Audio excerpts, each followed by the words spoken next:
लेकिन जब देश की सर्वोच्च अदालत में एसआईआर को लेकर सुनवाई चल रही हो तो फिर सड़क पर उतरकर प्रदर्शन के पीछे का मकसद माने क्या है, ये मैं आपसे समझूंगी। लेकिन सुधांशु त्रिवेदी जी, अब यहाँ पर साफ साफ आरोप लगाए जा रहे हैं विपक्षी दलों की ओर से कि चुनाव आयोग वोट की डकैती कर रहा है, मगर क्यों? भारतीय जनता पार्टी के साथ मिला हुआ है, बीजेपी को सूट कर रहा है। तो बीजेपी और चुनाव आयोग एक दूसरे की भाषा बोलते हुए दिखाई दे रहे हैं। और इन्होंने भी जो आरोप लगाए, एक लिस्ट गिनाई है बिहार के मतदाताओं की, कहीं जो मरे हुए लोग हैं उनको जिंदा बता दिया, जिंदा लोगों को मरा बता दिया। तो बड़े खतरनाक लोग हैं क्या उसको ठीक करने की जिम्मेदारी तो है ना चुनाव आयोग की। सुधांशु जी, क्या गलत कह रहा है विपक्ष? देखिए, आपके लाखों दर्शक जो देख रहे होंगे और जो सुप्रिया जी बोली या जो राहुल गांधी आके बोलते हैं, मैं दर्शकों से पूछता हूं, ये एसआईआर के विरोध में जाता है तर्क या एसआईआर के पक्ष में जाता है? अगर आप कह रहे हैं अमुक अमुक जगह आपके हिसाब से गलती पाई गई है, तो ये तो एसआईआर के केस को और स्ट्रांग कर रहा है कि इसका मतलब बहुत जरूरत है। और दूसरा, देखिए, गलत बयानी फिर की गई कि साहब प्रक्रिया पूरी हो चुकी। नहीं साहब, किसने कहा प्रक्रिया पूरी हो चुकी है? 1 अगस्त तक ये टेंटेटिव लिस्ट बनी है और 1 सितंबर तक जिसको आपत्ति हो उसे आपत्ति दर्ज करने का अधिकार है। नमस्ते दोस्तों, स्वागत है आपका एक और नई डिबेट में। आज की डिबेट सुप्रिया श्रीनेत और सुधांशु त्रिवेदी के बीच होने वाली है। चैनल पर नए हो तो सब्सक्राइब करें, वीडियो पसंद आए तो लाइक करें। तो चलिए शुरू करते हैं। हम 1000 बार गए चुनाव आयोग में अपनी बात कह करके, बल्कि रोज जाते थे जब भी चुनाव होता था, लेकिन हमने चोर, बेईमान, देशद्रोही ऐसे शब्दों का इस्तेमाल नहीं किया। ठीक है सुप्रिया जी, आप भी ऐसे परिवार से आती हैं जिनका लोकतांत्रिक परंपराओं में विश्वास रहा है। और 19 महीने जेल में रहे आपके पिताश्री मेरे साथ, वो भी लोकतंत्र का ही हत्या हो रही थी उस समय। बोले सुप्रिया जी, वो कह रहे हैं कि एमएस गिल जब मुख्य चुनाव आयुक्त थे, उनके हटते ही राज्यसभा भेज दिया गया, उनको मंत्री बना दिया गया। तो कांग्रेस पहले अपने अंदर झांक कर देखे कि क्या क्या फायदा पहुंचाती रही है वो इस तरह के लोगों को, फिर बीजेपी या दूसरे पार्टियों पर निशाना साधे। ये बड़ी अच्छी बात कही आप। मैं उनकी बात का जवाब अभी बस थोड़ी ही देर में दूंगी और उनके स्नेह से मैं बहुत अभिभूत हूं कि वो मेरे मृत पिता को भी इस डिबेट में ले आए, बहुत अभिभूत हूं, उसका मैं जवाब दूंगी। लेकिन मैं आपके व्यूअर्स को एक छोटी सी 30 सेकंड में कहानी सुनाना चाहती हूँ। कहानी है भीखू भाई दलसानिया जी की। ये गुजरात के रहने वाले हैं, ये बीजेपी बिहार के संगठन महासचिव महामंत्री बनाए गए हैं। इनको गुजरात प्रोजेक्ट में लाया गया है। लोकसभा के चुनाव में इन्होंने गांधीनगर में अमित शाह जी को वोट दिया था। अब ये बिहार में वोटर बन गए हैं। इनके नाम के आगे कोई घर का पता नहीं है, इनके नाम के आगे और कोई डिटेल नहीं है, इनके नाम के आगे बस इनका नाम लिखा हुआ है, ये बिहार के मतदाता बन गए। मैं ये जानना चाहती हूँ कि इन्होंने 5 साल कहाँ कहाँ वोट दिया है। अगर ऐसे ही होने लगेगा कि लोकसभा में कहीं वोट दूंगा, विधानसभा में जाकर कहीं दूंगा और बीजेपी के सर्वोच्च पदों में से एक बैठूंगा, तो ये कौन सा मखौल उड़ाया जा रहा है, इसका जवाब दिया जाए। यहाँ पर केसी त्यागी जी ने जिक्र किया एमएस गिल साहब का, भगवान उनकी भी आत्मा को शांति दे। मैं तो यहाँ पर ये पूछना चाहती हूँ और यहाँ पे पूछना जरूरी है कि एक व्यक्ति बना, उसकी न्यूट्रलिटी पर आपने सवाल नहीं किया, तो ये आपका बड़प्पन नहीं है। हो सकता है उन्होंने ऐसा कोई काम ना किया हो, लेकिन रंजन गोगोई एक जजमेंट दे के आ जाते हैं, अशोक लवासा डिसेंट जजमेंट देते हैं, प्रधानमंत्री के मॉडल कोड ऑफ कंडक्ट को ब्रीच करने का उनको हटा दिया जाता है, आईएमएफ चले जाते हैं, उनकी बेटी पर, उनकी पत्नी पर, उनके लड़के पर इनकम टैक्स की रेड पड़ती है, अब उनका नाम बिहार की एसआईआर से काट दिया जाता है। तो सवाल तो पूछे जाएंगे।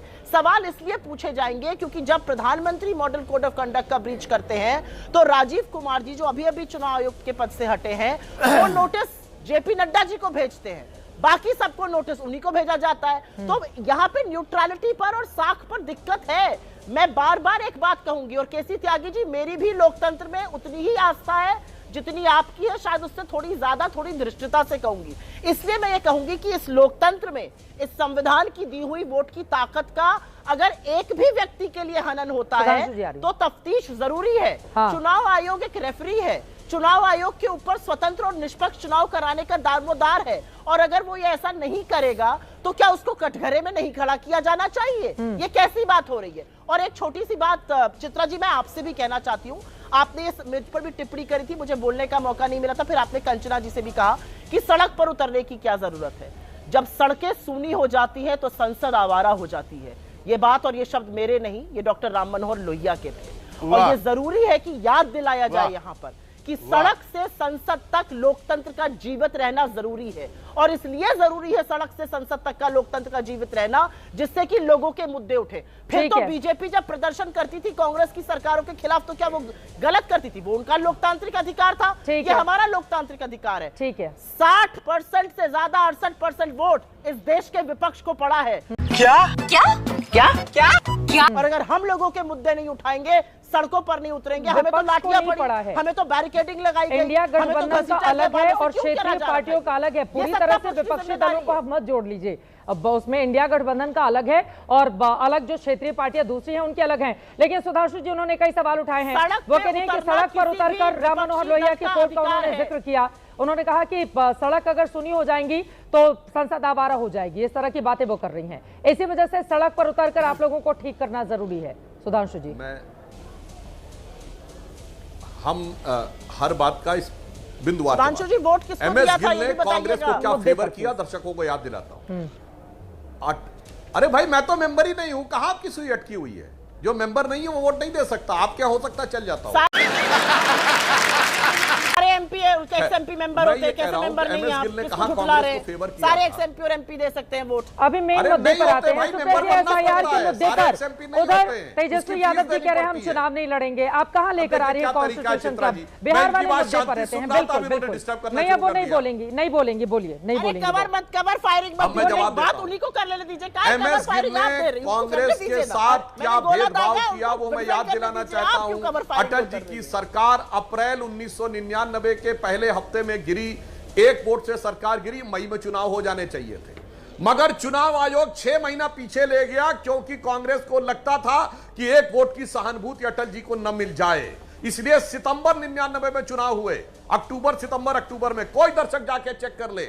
और उसके बाद भी भगवान की कृपा रही कि भाजपा को फिर 182 सीटें मिली और एनडीए को ज्यादा बढ़कर सीटें मिली, 300 से ऊपर। उस एहसान का बदला चुकाने के लिए भारत के इतिहास का पहला चुनाव आयुक्त जो मंत्री बना सरकार में, वो एमएस गिल थे, जो आपने कहा कुछ ऐसा काम किया ही ना हो। समझ बात तो सही है। सेकेंड पॉइंट, अब आते हैं आज के बिहार पे।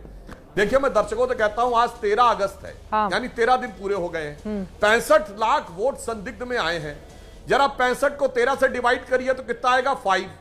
इंडी गठबंधन यानी 5 लाख, इंडी गठबंधन के सारे दलों को मिलाकर 1.6 लाख बूथ लेवल एजेंट है।